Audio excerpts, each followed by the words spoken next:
how to make more friends.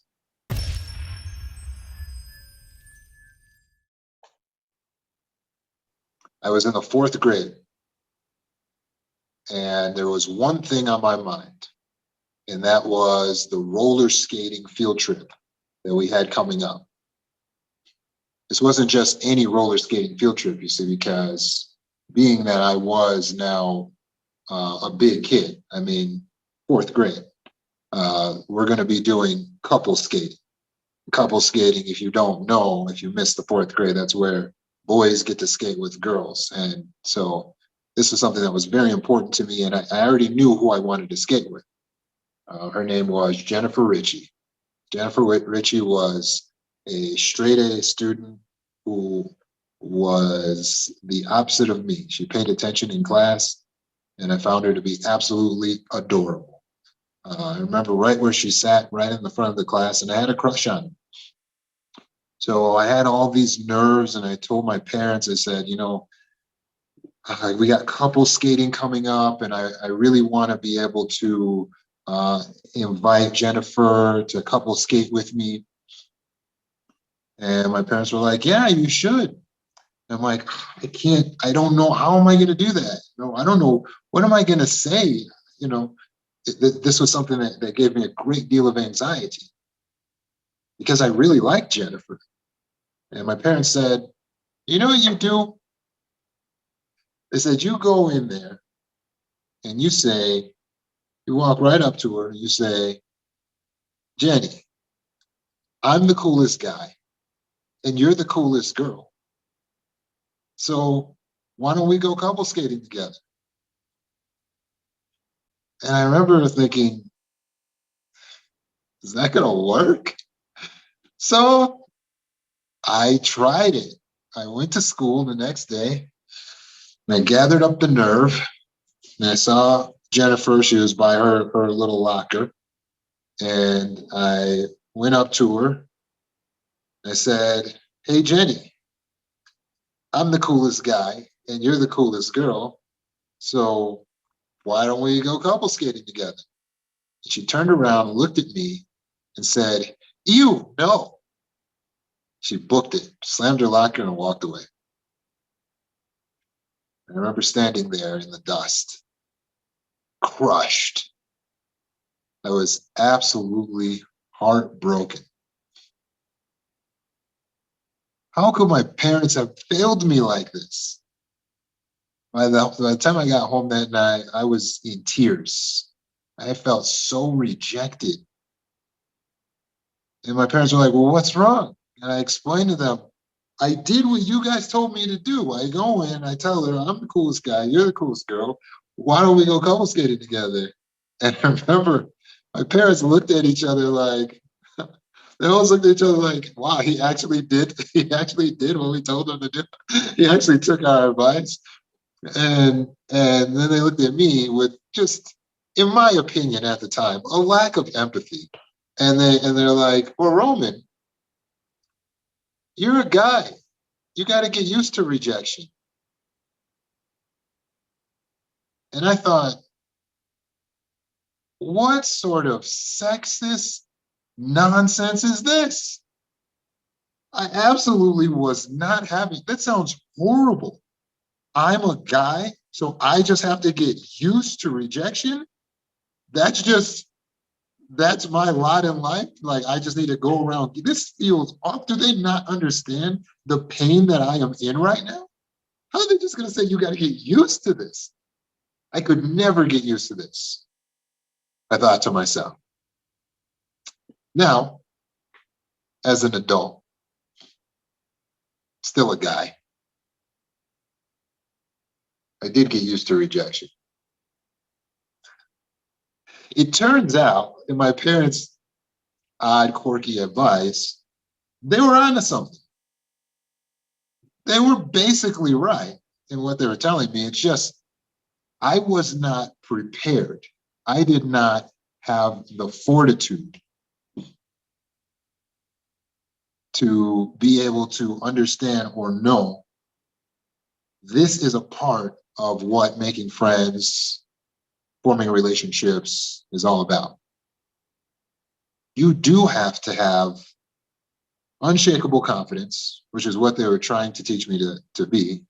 And you do have to let go of your fear of rejection. So you may listen to the story and say, yeah, it's nice to hear that, but I'm still really afraid of rejection. And it's not easy to make friends when you're older. And that's true. Statistically speaking, as we get older, we tend to lose friends on average. And so there's reasons for that, right? There's a lack of opportunity as you get older. For instance, when you're younger, you're in school or you're in university, you're in camps, you're in clubs. So you're surrounded by hundreds, if not thousands of your peers. Of course, it's going to be easier to make more connections and make friends under those circumstances. So most of us tend to have more friends when we're younger, when we're children, than we do when we're older. When we start losing some of those old connections, and we're not in places where we're around thousands of our peers as readily. So hopefully that makes sense. We have to recognize that it's understandable, even acceptable, that you may not have as many connections as you once had when you were a kid. But there's other aspects that play a part: time, proximity. In fact, proximity is one of the biggest determiner of friendships. Like even in a college dorm, studies showed that people tended to be friends with the people who they lived the closest to. So most of your friends actually are the ones who lived closer to you. Proximity is one of the biggest determiner of whether or not you'll make friends with people. If you're not close to people, then it's going to be hard for you to suddenly become friends with people.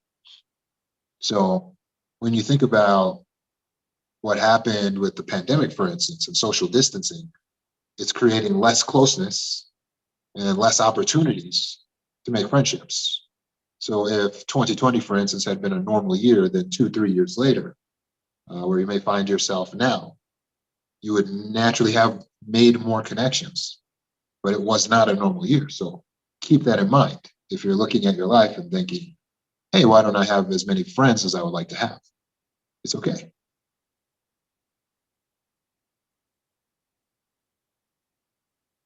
So how can we make more friends? Well, for one, we have to get past some of the mental blocks, because one of the biggest things that holds us back from being able to make more friends is the blocks that we're putting on our mental state and our disposition mentally. For instance, the concept of loneliness. The concept of loneliness is where you have a fear of being alone, but what it really is a perception that your current state is unacceptable. It's a perception that your current state is unacceptable. That's because that's why you can be lonely even when you're around a lot of people. You can be at a party and feel lonely. Some of you have felt that. You can be with your family and still feel lonely because you're maybe feeling a lack of connection or a lack of having certain things in common. And at that moment, your perception is that it is unacceptable for you to not be connected, to not feel connected, or to not be accepted, or to have not been invited, or to not have plans tonight, or to not have someone who sleeps in the bed next to you. But it's the perception of your situation. It's not the situation that makes you lonely. So please understand that. It's not whether you're single or whether you have a family, or whether you have kids, or whether you're at a party or not. That's not what creates loneliness and doesn't. What it is your perception of your situation. Because no matter what situation you're in, you can still feel lonely because of the way you're perceiving it. So we need to get around that perception by creating a new script, a new story in our mind. And we need to tell ourselves it is actually acceptable, it's actually preferable right now that I be here at this party and not necessarily connect with everyone. That is okay. Or that I go to bed tonight and there's no one in the bed with me. Or that I go to a restaurant and it's just going to be me. That is okay. It is even preferable. And when you tell yourself that new story, the feeling of loneliness lifts. And then you get rid of the desperation, which is the other thing we have to work on. Desperation will not help you to form more authentic, beautiful connections. Desperation will get you back into more abusive relationships. When you think about it, it's the codependency, it's the desperation, the fear of loneliness that drove you into some of the abusive relationships you've been in before. Because you might have told those people very early on, hey, I'm not interested in this relationship anymore. I don't want to pursue this. If you just didn't have that desperation and that fear of rejection, which brings us to the next thing, which is the fear of rejection and the abandonment. We have to get rid of our fear of rejection, our fear of abandonment. We have to become securely attached. So if you have attachment issues, it helps to heal those attachment issues, at least to be working on those, because those will actually sabotage any new relationships that you get anyway. Because if you're anxiously attached, then you're going to end up sabotaging the relationship. If you're avoidant, then you might meet good connections, but you're going to sabotage them by avoiding those good connections and not progressing them. You see, so you have to heal the attachment wounds. Well, how do we do that? You need a new way of thinking and believing. If you want to heal your fear of rejection, your fear of abandonment, you must change the way you think and choose to be securely attached. Someone who's securely attached simply has a different way of thinking than someone who fears abandonment.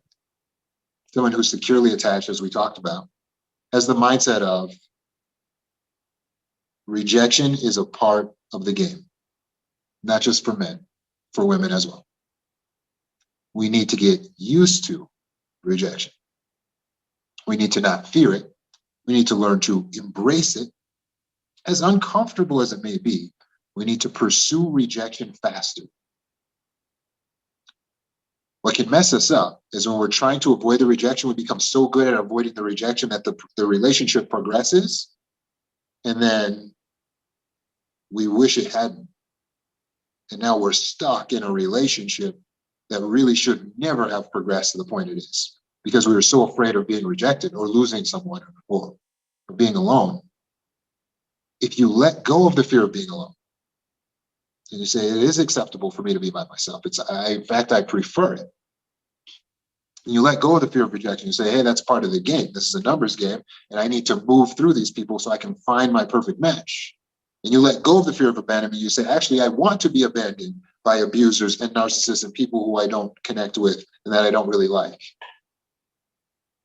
Then we can start moving through these individuals who really are not worthy of our friendship and our time. The fact of the matter is, not everyone is going to be a perfect match for us. In fact, most people are not going to be that perfect match. So how do we find our matches, our tribe? How do we find our authentic connections? You must move through numbers.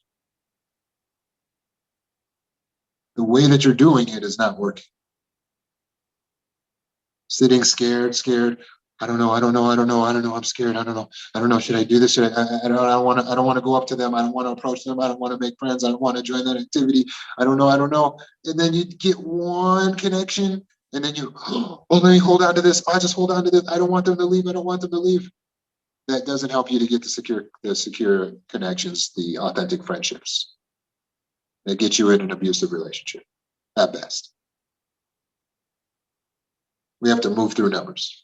So you got to meet these people, see that they're not great, move them to the outside, meet more people, see that they're not great, until you find, oh, here's one. Yeah, I like this one, right? And then if they like you too, bam, all right. Now we got one good connection going, and we got to move through more people. Moving through more people means not fearing the rejection, means embracing it, even pursuing it early. How do we pursue rejection early? By being boundary, by being assertive, by speaking our mind, by even being provocative. When you walk up to someone, you make a statement like, hey, I'm the coolest guy, you're the coolest girl, let's go do such and such. It's a provocative statement. It splits the room.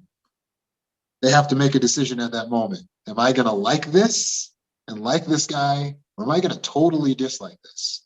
It is very scary to put yourself into that position, but there's really nothing wrong with the line itself. In fact, as an adult, I've used the exact same line. Yes, the one that my parents told me to use as a fourth grader. I walk up to someone, hey, I'm the coolest this, you're the coolest that, let's go to, and it is provocative. A person looks at you and says, oh my goodness, this guy's got an ego on him. And then they will decide, I like that, or I hate that.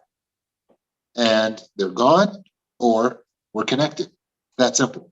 What's happening? I'm being myself. I'm being authentic. I'm being provocative. I'm not afraid to lose them. And by stepping up to that level of confidence, I'm not afraid to lose you. People like that. That level of confidence is actually attractive. Not everyone likes it. Some people hate it. Some people do not like me. Every human on earth is not liked by someone, unless they are just not known by anyone. Every human on earth is not liked by someone. Everyone has enemies, opposition. Embrace that as part of life. You need to go through the numbers.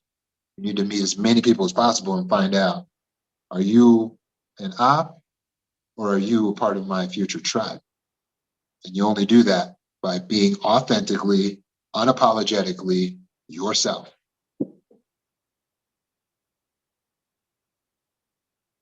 This is making sense? We have to move through numbers. Okay, fine. So we go in, we're ourselves. But what if someone hurts me? What if someone hurts my feelings? What if someone rejects me? I don't trust people. If you're someone who's harboring a feeling of mistrust for all people, or all men, or all women, or just lives in fear that you're going to be, that you're not, that you're going to be hurt by something someone's going to do. Understand this. Your mistrust is not for the other people. At the core, your mistrust is for yourself.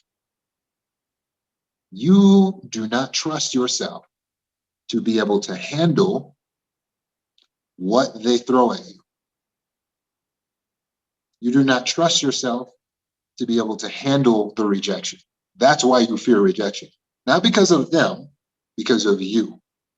You fear rejection because you don't know if you're going to be able to handle when they reject you. You fear their judgment because you don't know if you're going to be able to handle them judging you. You fear their anger because you don't know if you're going to be able to handle their anger. And so you're holding back and you're playing small. You must flip it. Flip your thinking. Decide. Make the choice to trust yourself, to believe that you can handle it. It's okay. Whatever comes my way, whatever they say, whatever they do, I can handle it. Whatever they do to stress me out or make me feel anxiety, I can handle my anxiety. I will breathe. I will use the JOT method. I will manage my anxiety. If someone says something, they put me on the spot, or they provoke me, what will I do? It's okay. I can handle it. I will sit still. I will use the rule of 7 seconds. Pause before I speak. I will be meditative, thoughtful. You have the tools. So believe in yourself. Sharpen your skills on using these tools and gain confidence in your ability to handle whatever comes your way. Trust yourself.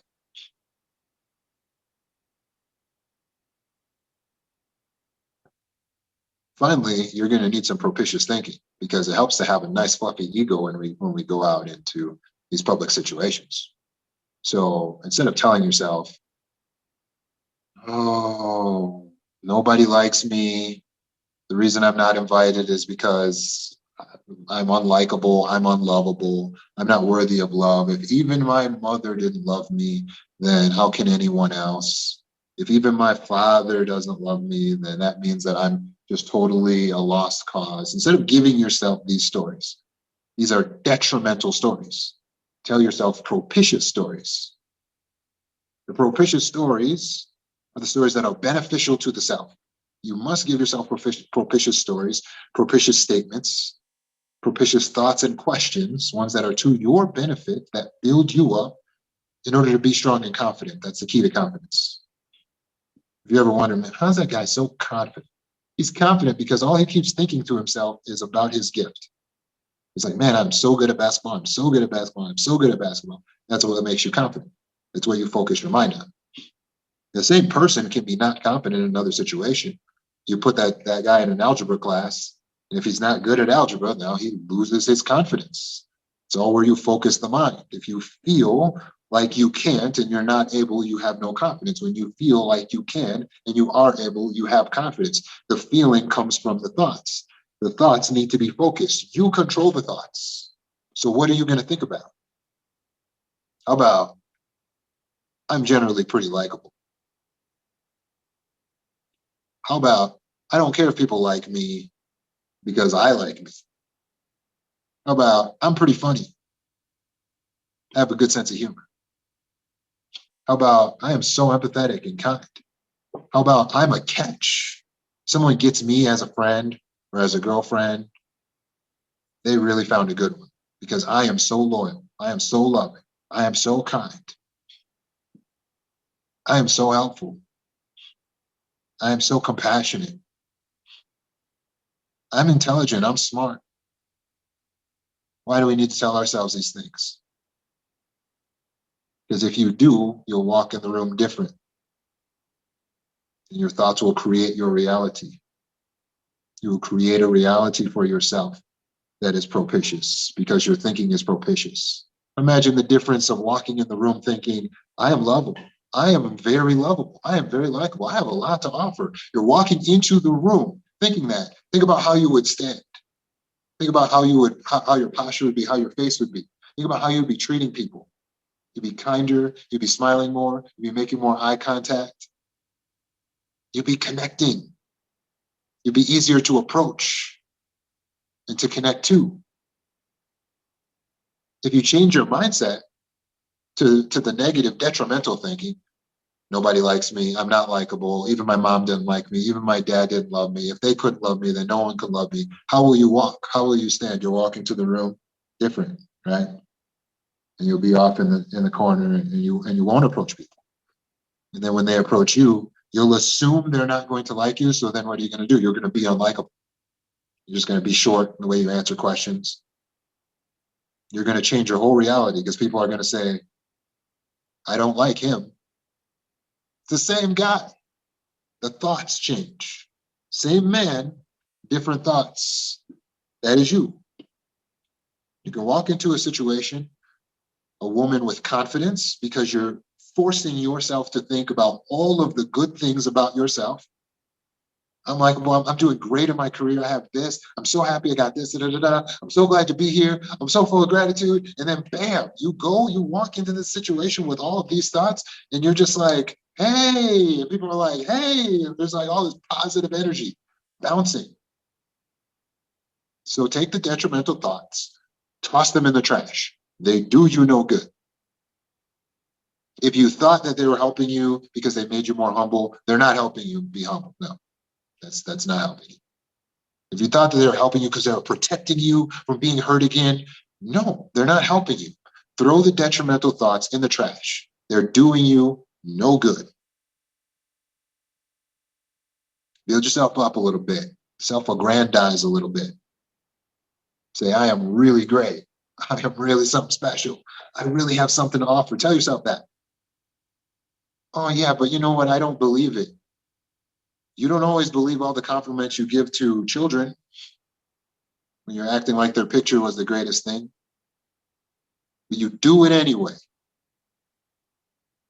Because you're not going to look at a child's picture that they just drew and say, well, I don't want to lie. This picture is mediocre. Toss it back at them. You don't do that. You tell them what they need to hear. Which is that this picture is amazing and you love it because that's what they need to hear. That is what you need to hear. The same rule applies to you. You tell yourself the propitious thoughts, the propitious statements, things that are beneficial and helpful and upbuilding, and you self-aggrandize because that is what you need to hear. So don't tell me you don't feel it and you don't believe it. That doesn't matter. You tell yourself it because that's what you need to hear until you believe it.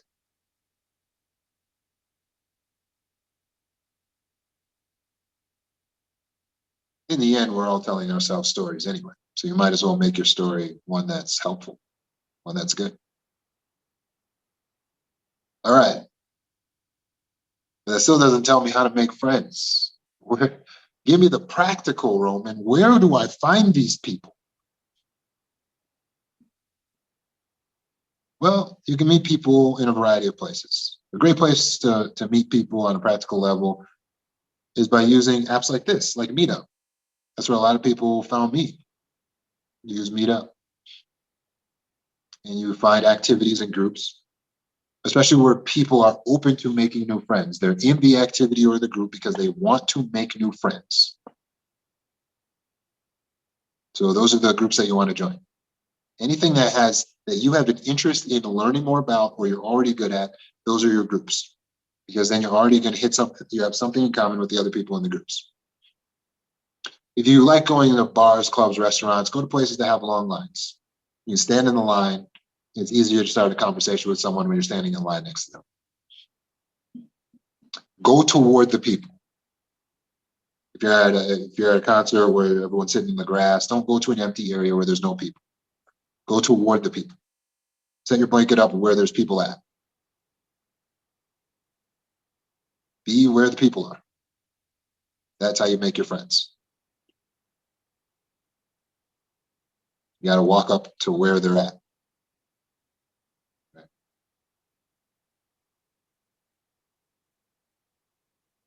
So join the groups, the clubs, the activities, especially if it's a club. You know, this is really important, right? You want to join a club or a group that has a regular meeting time, not just do events. Events are great. You need something that has a regular meeting time where they meet every week or twice a week, like a regular thing, like they get together often. And let me give you this 3-step process. So step one in the process of making more friends is be present consistently. So you're going to go to these club, group, organization type things. It can be your church. It can be a soccer club group that meets. It can be pickup basketball, baseball, volleyball. It can be a sewing circle. It can be a wine and art group. It doesn't matter. Making clay. Look at your interests. Look at what you're interested in, getting to know more about. Be present and consistent. Just show up. Just be there every time. Just show up again and again and again. Don't miss the meetings. If you're prioritized, you want more friends, this is how you do it. Be there. Why? Because familiarity comes from you being present and consistent. People are friends with those whom they know and like and trust. So they know, like, and trust people that they see often that are present. So just be at the meetings, at the groups, at the gatherings, at the events, over and over and over, every single time. Don't miss them. Just be there. Just show up. Hey, just be in a good mood. Be happy. Don't expect to become immediate friends with everyone because you went 3 weeks. No. Keep going. Be consistent. People need to see you, know you, like you, and trust you. Takes a moment. Give it some time. So just keep showing up. While you're there, it helps if you smile and you laugh and you're humorous. It helps if you're competitive. Be competitive. What I mean by that is don't just be at the wine and art group. Like, really try to do good artwork. Don't just be at the pickup basketball game. Really try to work on your game. Like, really be into it. Get into it. Like, if you play cards with someone and someone's into the card game, it's easier to be friends with them because they're like into it. They're excited and they're yelling and they're talking. Like, be into what you're doing. Be competitive about it. You like the people who are good at what they do. So get good at it. You can start as a beginner, no problem. But build proficiency. Take little classes on the side. You're not telling people about. A great place to meet people, by the way, is in class, like a language class or dance class. So take a language class, take a dance class, but get good at what you're doing. Like really build the skills, like really get into it. So step number 2 is if someone initiates an activity, an additional activity, say yes. So what happens when you start showing up to these groups consistently? An initial invitation gets offered, and you must say yes to the additional invitation. And here's how it will go. You'll all be there. You just finished your pickup basketball game, or you just finished sewing and stitching the mess out of your stitch pillows. And then someone's going to say, hey, do you guys want to go grab a drink? Do not say no. Say yes every single time. I don't care what you had to do. You had to come home. You had to take care of the kids. I don't care. Get out of your responsibilities and be there when the group is doing the additional activities. That's how you get more friends. You have to be present at all the things. The invitation will come. Don't be discouraged if it doesn't happen at first. When you first show up to the groups, some of the existing groups could be insular, and they may not invite you right away. You might hear them and you might feel, oh no, I'm not getting invited. Keep going, keep showing up, keep being proficient, keep being competitive. Eventually, someone's going to give you an invitation. Now, it's on you if you say no to this invitation because you're missing the opportunity. But if you take step 2 and you say yes to the additional activity invitation, then you'll be naturally able to grab contact information. So there will be some kind of group chat you can get into, or you can start a group chat. You guys go out, you have your drink, you go to dinner, whatever it was. That was the extra invitation. And you basically are in because you already are now having shared experiences. So step 3 is to build on the existing connections. And remember, it's a numbers game. Step 3 is to build on the existing connections and to remember it's a numbers game. So just because you got 2-3 friends now that you went out, you did something, and you got their phone numbers, and you're texting them every once in a while, that's great.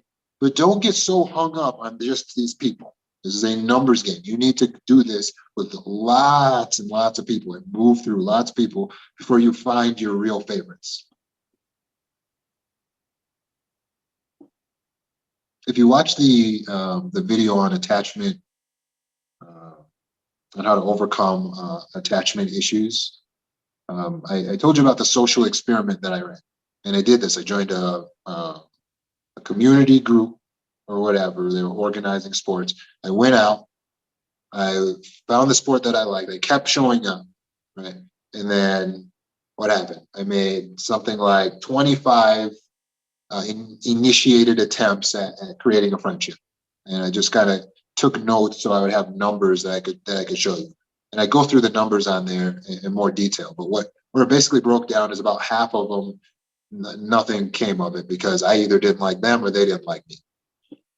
So about half of those rejections. Got to get used to the rejections. They're part of the game. But what that means is that about the other half of them were at least acquaintances in the end. So out of 20 something attempts, you got about 11, 12 acquaintances. And out of those, you have a couple authentic connections where you're like, I actually really love spending time with these people. But as they're sending the invites and all that, you got to show up to the events. And just by being present, you're going to find people who like you, people that you like. Should you be yourself? Absolutely. Are you likable? Yeah. The reality is, just by being there, you're likely to be able to form friendships. You don't need to be the most charismatic, the most funny, the most good looking or talented. You just have to not be too unlikable. So just avoid being very unlikable, very uncomfortable person to be around. Don't do that. Avoid that. But as long as you're there and you're present, you're just showing up and you're a decent person. If you're in an environment where people are looking to make friends and connections, they're going to continue to include you. That is their wiring. That is their nature. And so accept the invitations and enjoy all of the friends you're going to make using these 3 steps. Be present, accept the invitations for the additional events, and attempt to build on the connections. Remember, it's a numbers game. So are you ready? Well, remember when my parents taught me at 9 years old. You got to be unshakably confident. At least try to pretend like you are. And don't fear the rejection. In fact, embrace it. It's a part of the game.